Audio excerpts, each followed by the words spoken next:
Every major religion claims to have the ultimate truth. Christianity says Jesus is the only way to salvation.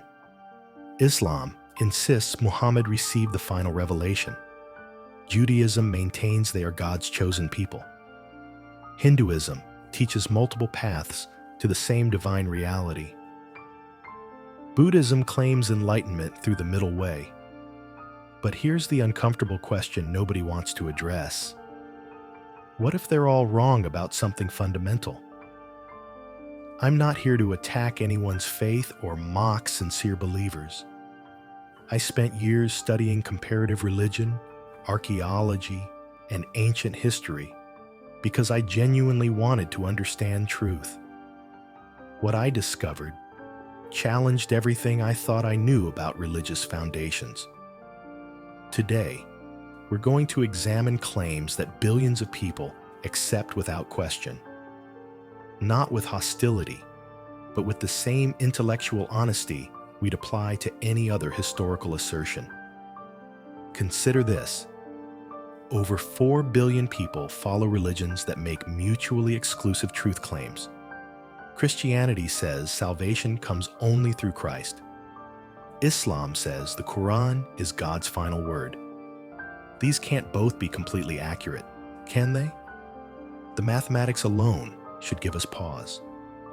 If Christianity is entirely correct, then 1.8 billion Muslims are fundamentally mistaken about the nature of God. If Islam is true, then 2.4 billion Christians have built their faith on corrupted scripture. But mathematics isn't our only problem. Archaeological discoveries have quietly been challenging religious narratives for decades. The absence of evidence for a massive Hebrew exodus from Egypt, despite Egypt being one of the most archaeologically documented civilizations in history. No trace of a global flood in societies that maintained continuous historical records throughout the supposed flood period. How can multiple religions all claim exclusive access to divine truth when their core teachings contradict each other? What happens when archaeology contradicts scripture? These aren't attacks on faith. These are questions that intelligent people like you, naturally ask when examining any truth claim objectively. Here's what generations of believers have overlooked. Many religious stories aren't unique revelations. They're remarkably similar to earlier myths from neighboring cultures. The flood narrative appears in at least 12 different civilizations, with nearly identical details. Creation stories follow patterns of cultural contact rather than divine inspiration. This suggests something fascinating and uncomfortable. What we've been taught as divine revelation might actually be human storytelling. If you're ready to question everything you thought you knew about religious history, hit that subscribe button, because this journey is just getting started. We're about to examine specific claims that have shaped human civilization for millennia. Claims about creation, morality, and divine authority that may not hold up. Under honest investigation, the evidence we'll explore comes directly from religious texts themselves, archaeological findings, and the admission of religious scholars who've spent lifetimes studying these questions. You deserve to know what they've discovered. Because once you see these contradictions, once you understand how religious narratives developed, you can't unsee the patterns. And those patterns reveal something remarkable about human history, human psychology, and the very nature of belief itself. But first, we need to start at the beginning. Literally. Let's examine what religions teach about the origins of everything, and compare those teachings with what we actually know about the past.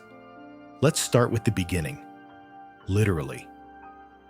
Every religion has a creation story, but here's what they don't tell you in Sunday school. The book of Genesis wasn't the first creation account ever written. Not even close.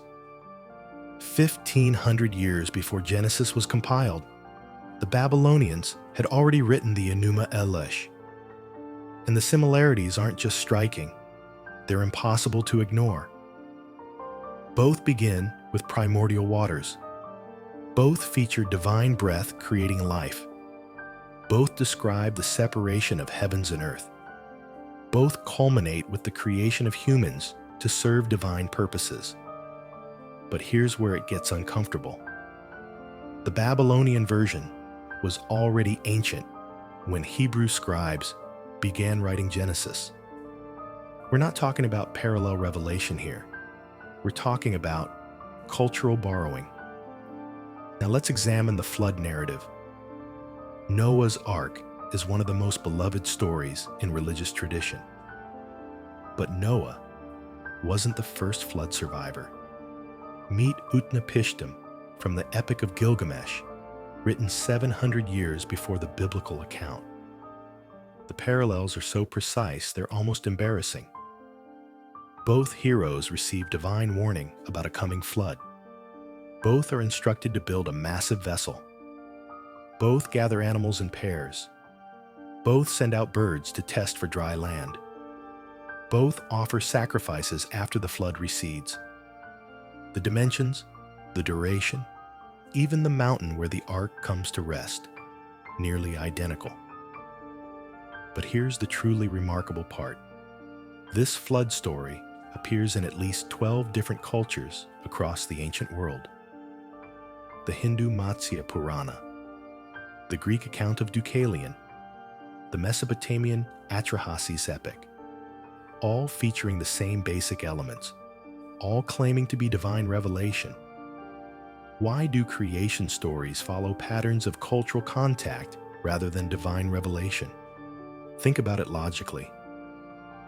If these were independent messages from the divine, wouldn't we expect diversity, unique details, different approaches to explaining origins? Instead, we find identical story structures spreading along ancient trade routes, from Mesopotamia to Canaan, to Greece to Rome, like a game of telephone played across civilizations. The archaeological evidence makes this even more problematic. Genesis suggests the entire universe is roughly 6,000 years old, but we have continuous historical records from Egypt, China, and Mesopotamia spanning far longer periods. We have tree ring data going back 12,000 years, ice core samples revealing climate patterns across hundreds of thousands of years. Either the entire geological record is an elaborate deception, or the biblical timeline is simply wrong. And then there's the global flood problem. If water covered the entire Earth just 4,000 years ago, we should find a massive disruption layer in archaeological sites worldwide. Every civilization should show evidence of simultaneous destruction and rebuilding. But Egyptian records continue uninterrupted through the supposed flood period. Chinese dynasties maintain detailed chronicles with no mention of global catastrophe. Advanced civilizations in India, Peru, and Mesoamerica show continuous cultural development. How is this possible if the entire world was underwater? The answer becomes clear when we stop trying to defend these stories as historical fact and start understanding them as mythology. Human cultures have always created stories to explain their origins. These narratives serve important psychological and social functions. They bind communities together, provide meaning, establish moral frameworks. But mythology isn't history. If these were revealed truths, why do they contain scientific impossibilities? Why do they mirror earlier stories from neighboring cultures so precisely? The uncomfortable answer is that religious creation accounts developed exactly like other human mythologies, through cultural transmission, adaptation, and embellishment over generations. This doesn't make them worthless. Mythology can convey profound truths about human nature, moral responsibility, and our place in the cosmos. But when we insist that mythology is literal history, we create unnecessary conflict between faith and knowledge. We've seen how creation stories borrowed from earlier sources. But the borrowing doesn't stop with cosmology. It extends to the very figures that religions claim as their unique founders and prophets. And that's where our investigation gets even more uncomfortable. Now let's talk about the people at the center of these religions. How do we know they actually existed? This isn't a trivial question. We're talking about figures who supposedly performed miracles, attracted massive followings, and fundamentally changed human history. If these events really happened, someone should have noticed. Let me show you how historians verify ancient figures. For Julius Caesar, we have contemporary accounts from Cicero, Plutarch, and Suetonius. We have coins minted during his lifetime. We have inscriptions, official documents, and records from multiple independent sources. For Alexander the Great, we have accounts from historians who interviewed his generals. We have archaeological evidence of his conquests.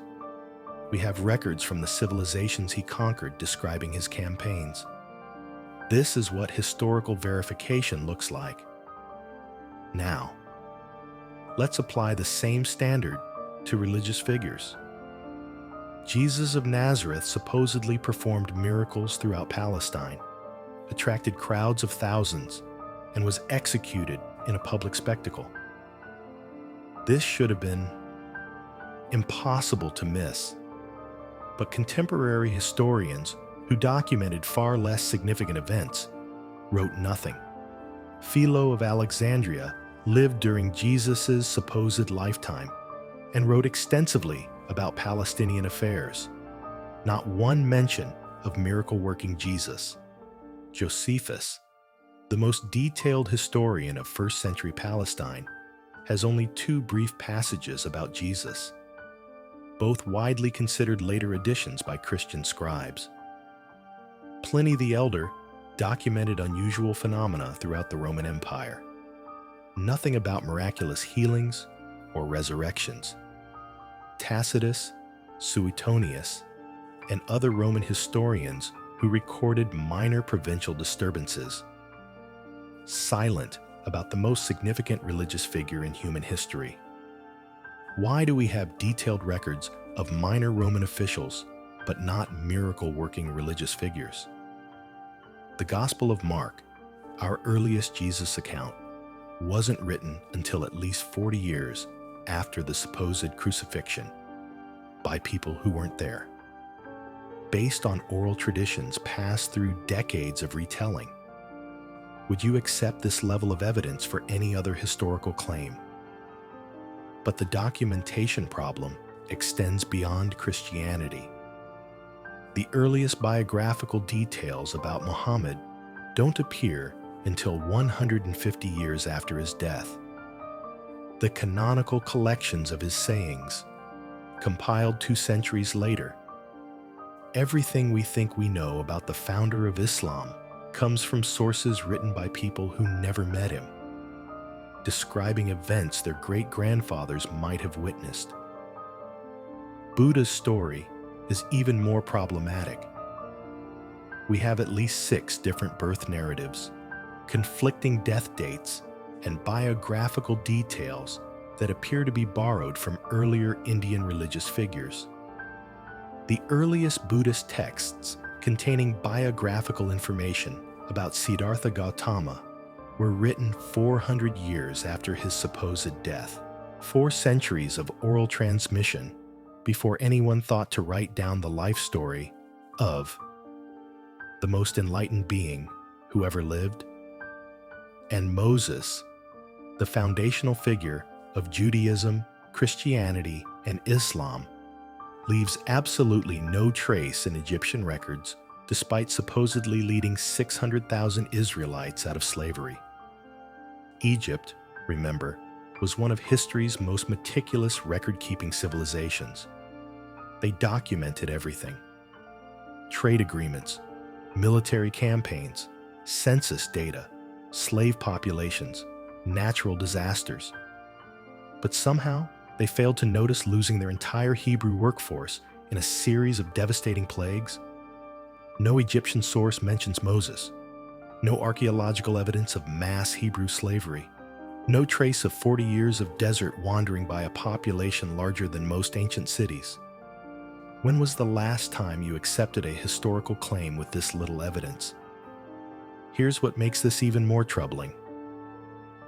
Religious texts contain obvious anachronisms, details that reveal when they were actually written, rather than when they claim to describe. The Gospel of John mentions synagogue expulsions that didn't occur until decades after Jesus' death. The book of Daniel describes Greek cultural practices centuries before Greeks conquered the region. The Quran references Christian theological debates that developed long after Muhammad's supposed lifetime. These aren't minor errors. These are smoking guns that reveal the true authorship dates of supposedly ancient texts. Most religious texts were written generations after the supposed events by people who weren't there. This isn't speculation.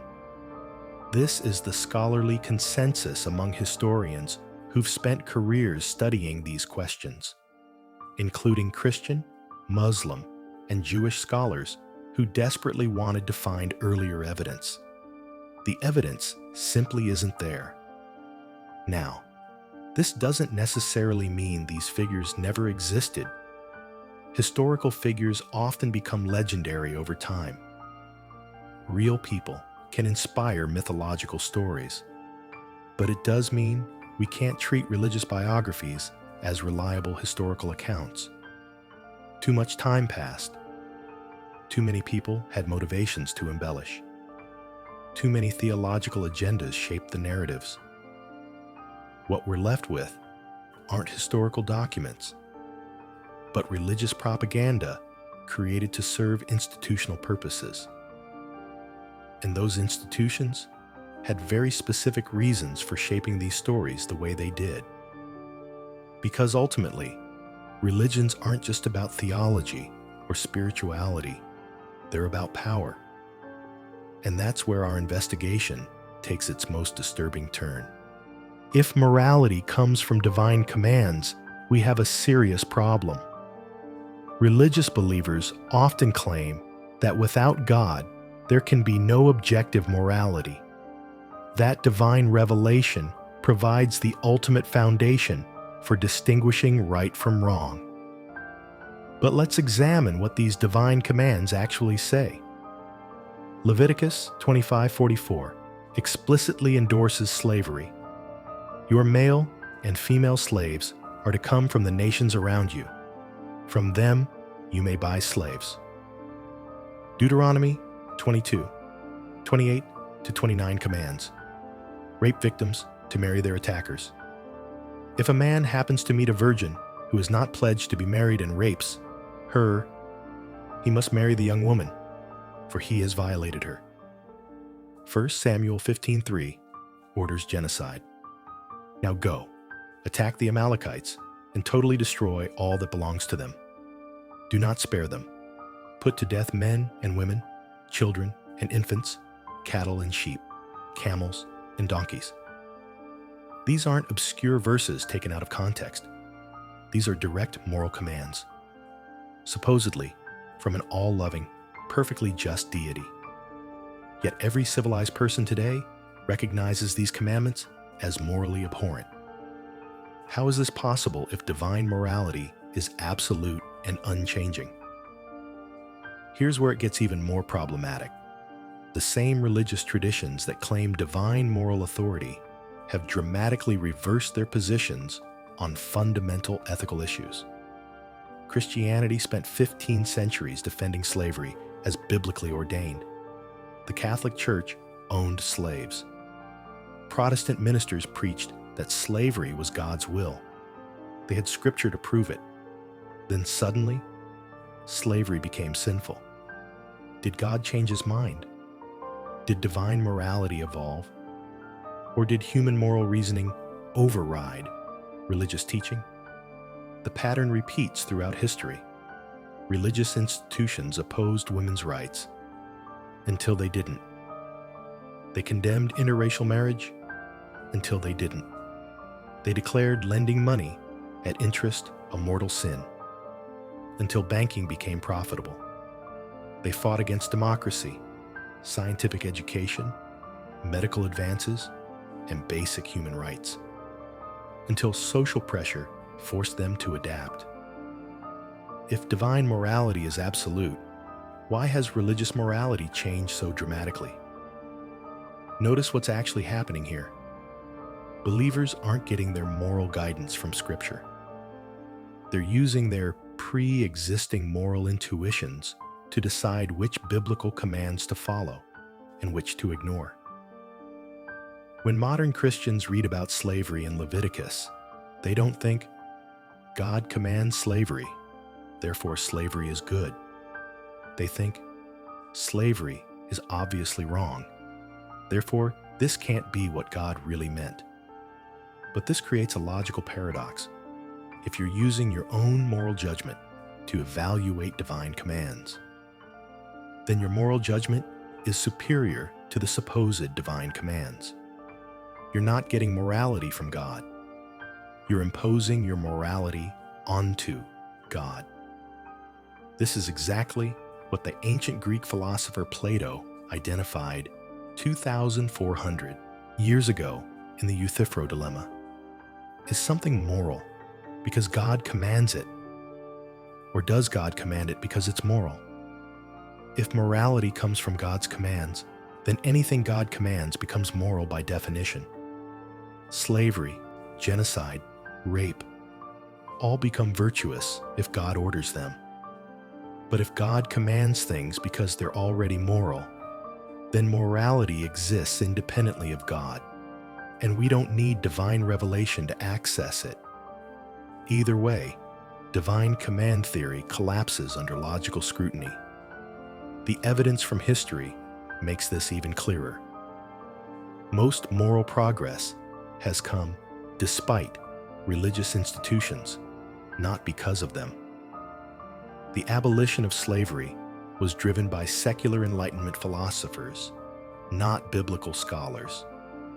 Women's suffrage was opposed by religious authorities citing scriptural mandates for female submission. Civil rights leaders had to argue against religious justifications for racial hierarchy. Why do secular societies often lead moral progress while religious institutions resist it? Because moral progress requires questioning authority, challenging tradition, and following evidence wherever it leads. Religious institutions, by definition, prioritize preserving authority and tradition over moral evolution. Here's the uncomfortable truth that believers instinctively understand but rarely acknowledge. You don't get your morality from ancient texts. You get it from the same place everyone else does. Human reason, empathy, social cooperation, and moral intuition developed through millions of years of evolution. When you read religious commands endorsing slavery, you know they're wrong.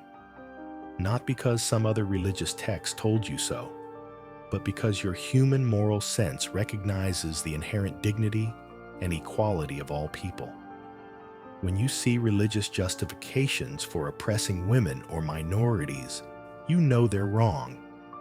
Not because of divine revelation, but because of the same moral reasoning that built modern ethical frameworks.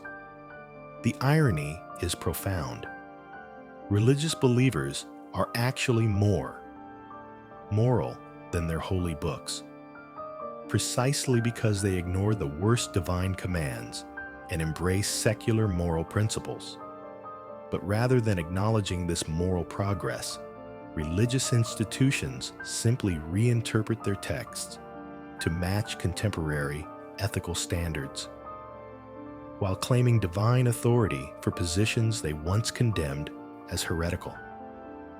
This pattern reveals something crucial about the real purpose of religious institutions.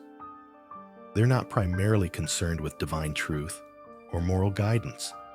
They're concerned with maintaining power, authority, and social control. And that's exactly what we need to examine next. Here's what they really don't want you to know. Religion has always been about power, not spiritual power, not divine authority, political power, economic control, social dominance. Let me show you exactly how this works. In 312 CE, Roman Emperor Constantine claimed he saw a vision of Christ before the Battle of Milvian Bridge.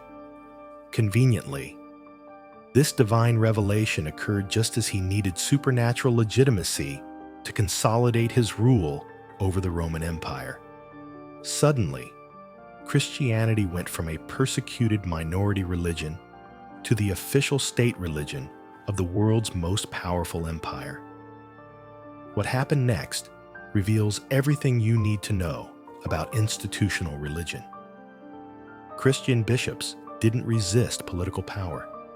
They embraced it. They became advisors to emperors, judges in civil courts, and administrators of imperial policy. The same religion that supposedly taught, "Turn the other cheek," and "Blessed are the meek," immediately began supporting imperial wars, collecting taxes, and enforcing social hierarchies. This pattern has repeated throughout history with stunning consistency. Religious institutions always align themselves with existing power structures. Christianity endorsed the divine right of kings for over a millennium. Islam legitimized caliphates and sultanates. Hinduism sanctified the caste system. Buddhism supported imperial dynasties across Asia. Every major religion has provided theological justification for whatever political system happened to be in power. Coincidence? Or calculated survival strategy? Consider the wealth accumulation. The Catholic Church owns an estimated $4 billion in real estate, just in the United States. Their global assets, including art collections, investments, and property holdings, likely exceed $100 billion. Meanwhile, they preach about the virtue of poverty and ask struggling families to donate their limited resources. Televangelists live in multi-million-dollar mansions while requesting donations from people who can barely pay rent. Joel Osteen's net worth, $40 million. Kenneth Copeland, $300 million. Pat Robertson, $100 million. These are the people telling you that material wealth corrupts the soul. But here's the most revealing pattern of all. Religious institutions consistently oppose anything that threatens their authority or challenges their control over information. The Catholic Church banned literacy for centuries, insisting that only priests could interpret Scripture. They burned scientists like Giordano Bruno and forced Galileo to recant his astronomical discoveries. Why would divine institutions oppose knowledge and education? Because educated populations ask uncomfortable questions. They demand evidence. They recognize manipulation when they see it. Religious authorities have historically supported slavery, opposed women's rights, condemned democracy, and fought against virtually every form of social progress that reduced their influence over society.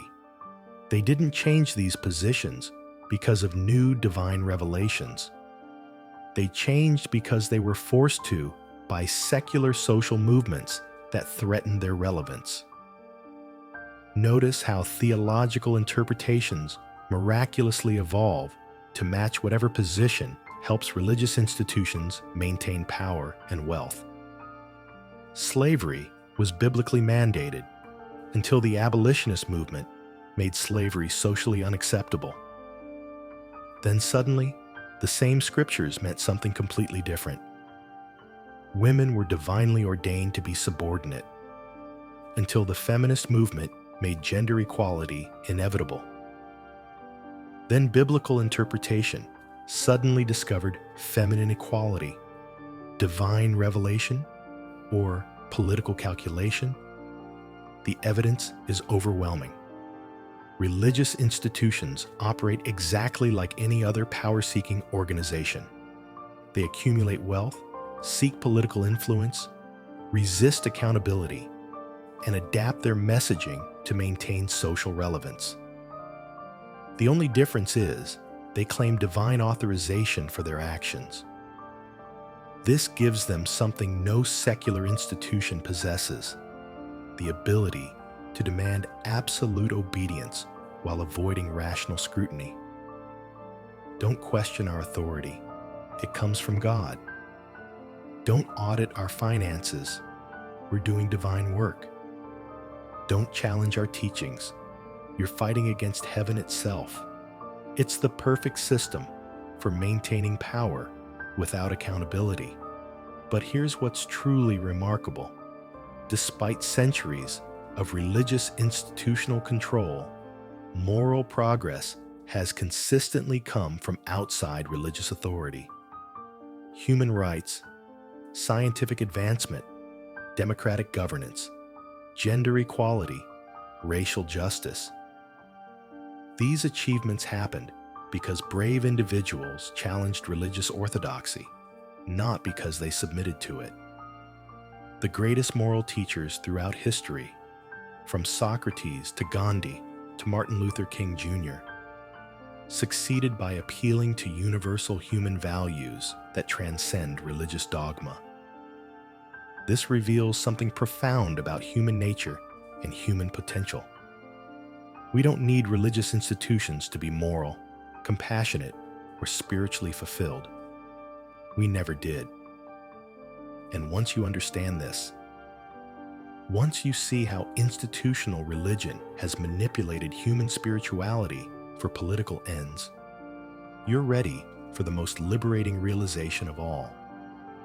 You're free to discover what authentic human flourishing actually looks like. So where does this leave us? Actually, in a much better place than you might think. I know this journey has been uncomfortable. Questioning beliefs that have shaped your understanding of reality, examining claims you've accepted without scrutiny, recognizing patterns of manipulation and control. It's not easy, but here's what's extraordinary about this moment of recognition. You're free. Free from the burden of defending contradictory claims. Free from the anxiety of reconciling ancient mythology with modern knowledge. Free from the guilt of not living up to impossible moral standards created by Bronze Age cultures.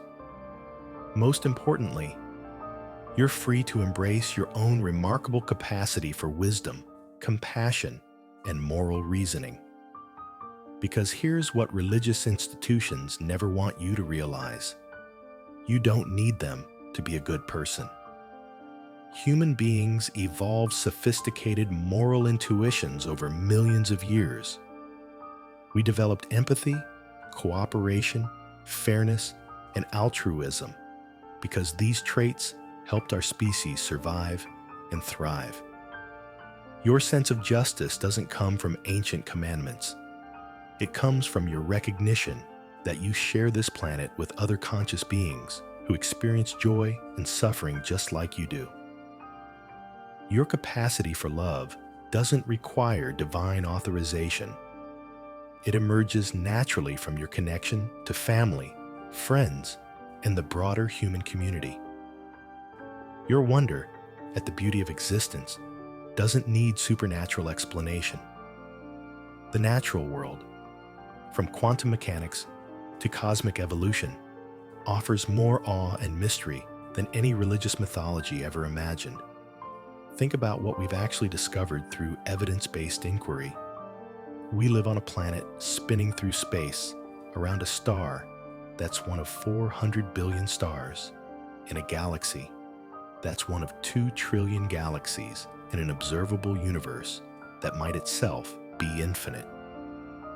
We're made of elements forged in the hearts of dying stars billions of years ago.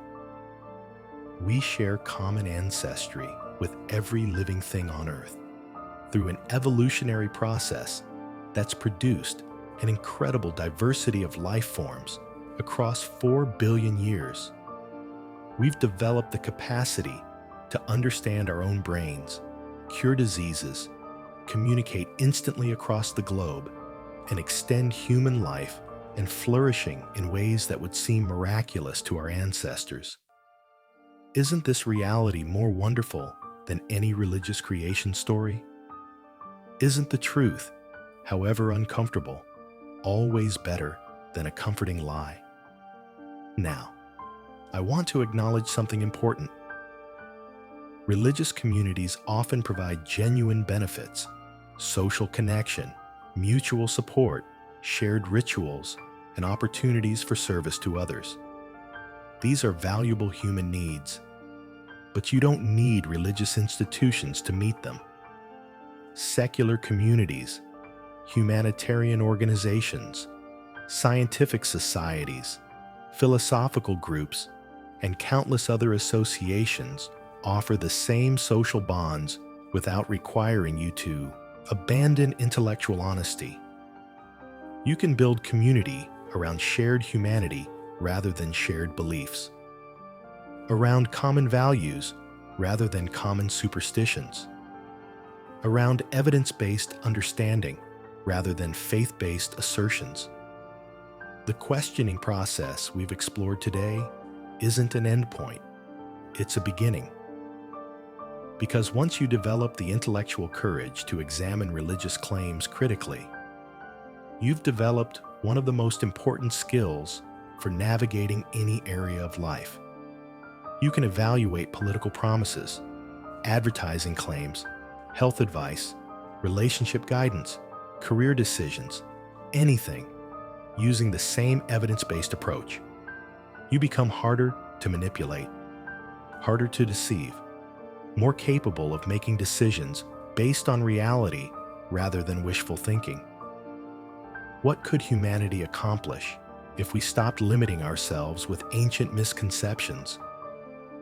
Imagine a world where people made decisions based on evidence rather than dogma, where resources weren't wasted defending contradictory belief systems, where human creativity and intelligence were focused on solving actual problems rather than theological puzzles, where children learn to think critically from an early age instead of being taught to accept authority without question, where moral progress continued accelerating as we applied reason and compassion to ethical challenges instead of consulting Bronze Age texts for guidance.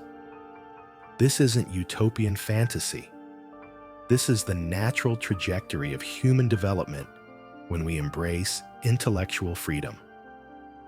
The journey we've taken together today, from questioning creation myths to recognizing institutional manipulation, represents something much larger than religious criticism.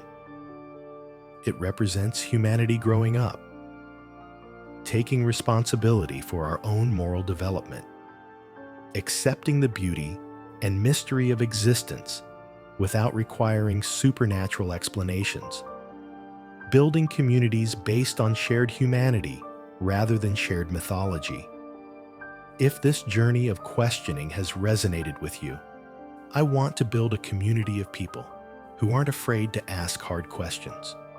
Subscribe and join thousands of others who believe that truth matters more than comfort. What questions are you ready to ask next? Let me know in the comments.